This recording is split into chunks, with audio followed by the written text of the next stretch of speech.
Salam əziz müəllimlər, mən Nur Mustafazadə, metod üzrə təlimçi olaraq fəaliyyət göstərirəm. Bugünkü mövzumuz Howard Gardnerin çoxnövlü zəka nəzəriyyəsidir. Çoxnövlü zəka nəzəriyyəsi digər nəzəriyyələrə nisbətən çox rahatdır və tezdə də tapılması rahat bir nəzəriyyədir. Howard Gardnerin araşdırması uşaqların öyrənmə prosesində hansı intellektlərə sahib olduğunu üzə çıxarmağa yönəlib. Yəni, hər şagirdin xüsusiyyətlərinə görə dərs keçməliyik, onlara fərdi şəkildə yanaşmalıyıq. Araşdırmaya əsasən insanlarda müxtəlif intellektlərin olduğu müəyyənləşib. Bizlər də əgər şagirdlərin intellektlərini müəyyənləşdirə biləriksə, onları daha rahat şəkildə öyrədə bilərik.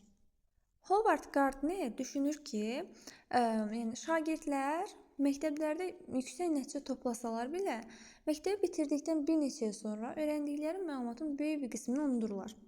Bunun səbəbi də şagirdlərə fərdi şəkildə yanaşılmamasıdır. Tədris prosesində şagirdlərin fərdiliyini nəzərə almırlar və hər birinə eyni şəkildə yanaşırlar. Və bu baxımdan da şagirdlər məktəbdə öyrəndikləri biliklərin az bir qismini yadda saxlayırlar və istifadə etmirlər digər qismini. Yəni ki, bu Howard Gardnerin fikridir. Və o deyir ki, insanlar fərqlidir və bu baxımdan təlim prosesində də şagirdlərin fərqliliyini nəzərə almalıyıq. Bu alim deyir ki, ilk növbədə şagirdlərin öyrənmə özəlliklərini müəyyən etməliyik və daha sonra ona uyğun olaraq fəaliyyət seçib, biliyi ona uyğun şəkildə şagirdlərə ötürməliyik. Müəllimlər şagirdlərin hansı intellektə sahib olduğunu bilməlidir. Bununla yanaşı şagirdlər də öz intellektlərindən xəbərdar olmalıdır. Çünki bu sayədə şagirdlər daha yaxşı öyrənirlər. Bu şagirdlərin özlərindən xəbərdar olması da onlarda metakognitiv bacarıqları artırır, həmçinin sərbəst öyrənmə bacarığını da inkişaf elətdirir. Və Howard Gardner müəyyən tədqiqatlar aparmışdır və tədqiqatlar nəticəsində intellektin 8 növü olduğunu müəyyənləşdirmişdir. Həmçinin insanlarda müxtəlif intellektlərin olduğunu, yəni çox saylı insanların, belə deyək, bir siyahıya sala bilməyəcək qədər çox intellektə sahib ola biləcəklərini də qeyd edir. İndi isə intellekt növlərinə baxaq. İlk olaraq verbal lingvistik intellektə baxaq. Verbal lingvistik intellekt nitq bacarığıdır. Bu intellektə sahib olan şagirdlər humanitar fənləri daha çox sevir, mətnli işləməyi daha çox sevir. Sözlərdən həm şifahi, həm də yazılı nitqdə effektiv şəkildə istifadə etmək bacarığına sahib olurlar. Bu intellektə sahib olan şəxslərin nitqi çox yaxşı olur. Nitqi vasitəsilə başqalarını rahat şəkildə inandıra bilirlər. Diksiyaları çox yaxşı olur. Cümlələri qurarkən və yaxud da fikirlərini ifadə edərkən çox səlist və geniş şəkildə danışırlar. Həmçinin məlumatları yadda saxlamaqda, informasiya verməkdə bu, belə deyək, intellektə aid edilir. İkinci olaraq məntiqi riyazi intellekt. Bu intellektə sahib olan şəxslər riyazi bacarıqlardan effektiv şəkildə istifadə edə bilirlər. Düzgün mühakimə yürütmə qabiliyyətinə sahibdirlər. Bu şəxslərdə məntiqi, tənqidi, yaradıcı təfəkkür geniş olur. Mühakimə yürütmə bacarığına sahib olurlar, təhlil etməyi sevirlər, obyektiv şəkildə yanaşa bilirlər, problem həll etmə bacarığına sahib olurlar. Təsnif etmə, ümumiləşdirmə, hesablama kimi proseslər onlar üçün daha maraqlı olur. Hər hansı bir problemin həllində müxtəlif təhlillər etdikdən sonra qərar verirlər. Yəni ki, 100 ölçüb 1 biçirlər. Təhlil edirlər, ən doğrunu doğru şəkildə və deyək, seçməyə çalışırlar. Üçüncü, musiqi ritmli intellekt. Bu intellektə sahib şəxslər müxtəlif notları, musiqiləri rahat şəkildə fərqləndirə bilirlər.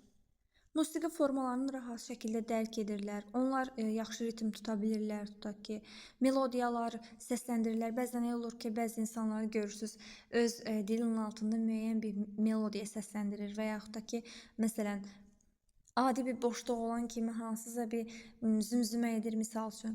Yəni, bu, musiqi ritmli intellektə sahib olan şəxslərə aiddir. Qısaca, musiqi ilə yaşayırlar. Musiqi, müəyyən melodiyalar onlar üçün çox xoşdur. Dördüncü, məkan vizual intellekt. Bu intellektə sahib olan şəxslərin göz yaddaşı çox güclü olur. Xəritələri daha yaxşı yadda saxlayırlar. Daha sonra onlar üçün təsvir, görüntü, şəkil, yəni bunlar bu intellektə aiddir. Onların yadda saxlaması yaxşıdır. Həndəsi fiqurlar olsun, xəritələr olsun, bunlarla işləməyi sevirlər. Bu intellektə sahib olan şəxslər əsasən rəssamlar olur, memarlar olur, interyer dizaynerlər olur.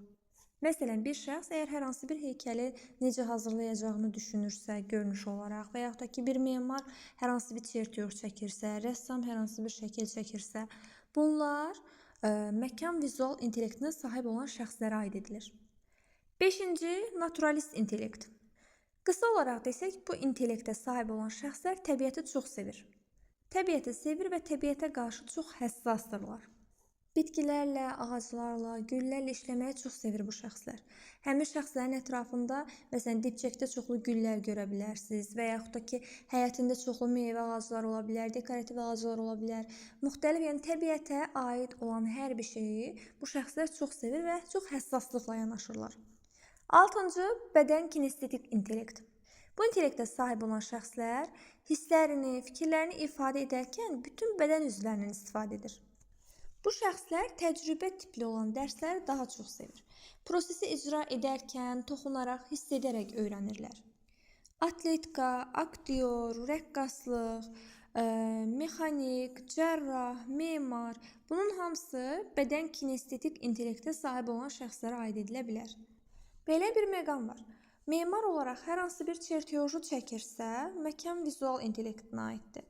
Lakin həmin o çəkdiyini tətbiq edirsə, bir proses gedirsə, yəni memar olaraq hər hansı bir tikintini hazırlayırsa, tutaq ki, artıq bu bədən kinestetik intellektə aid edilir. Həmçinin heykəltaraşlıqda da bu aiddir. Heykəli düşünürsə, necə düzəltmək lazımdır, bunun haqqında bir fikrə sahibdirsə, məkan vizual intellektinə aiddir. Lakin heykəli hal-hazırda praktiki olaraq düzəldirsə, hiss edərək düzəldirsə, tutaq ki, bədən kinestetik intellektinə aid edilir. Digər intellekt isə şəxslərarası intellektdir. Bu intellektə sahib olan şəxslər çox ünsiyyətçil olur. Əməkdaşlıq etməyi sevir, sosial bacarıqları yüksək olur. Bu şəxslər insanları çox yaxşı şəkildə tanıya bilirlər, empatiya qura bilirlər, onların xarakterinə uyğun onlarla xoş münasibət qura bilirlər. Bu tipli, yəni şəxslərarası intellektə sahib olan insanlarla ünsiyyət qurmaq da digər insanlara çox xoş olur. Və sonuncu intellekt növümüz fərd daxili intellektdir. Bu intellektə sahib şəxslər özü haqqında məlumatlı olur, özünü dərk edir və buna əsaslanaraq hərəkət edir. Özünü tamamilə tanıyır, güclü və zəif tərəflərini bilir, hansı xarakter tipinə aid olduğunu bilir, arzularını, məqsədlərini bilir, özünü dəyərləndirə bilir, özünü anlayır, qiymətləndirir. Bu şəxslər daha çox tək qalmağı sevirlər. Yəni çox da sosial deyirlər. Məsələn, şəxslər arasında dedik ki, sosialdır bu intellektə sahib olanlar. Fərd daxili intellektə sahib olan insanlar isə daha çox asosial olurlar. Tək qalmağı sevirlər, özlərinə baş-başa qalmağı sevirlər. Əsasən öz templəri ilə işləyirlər. Deməli müəllimlər, dərsimiz bu qədərdir. Gördüyünüz kimi rahat bir mövzudur və rahat şəkildə də tapıla biləcək bir mövzudur. Hər birinizə uğurlar diləyirəm. Sağ olun.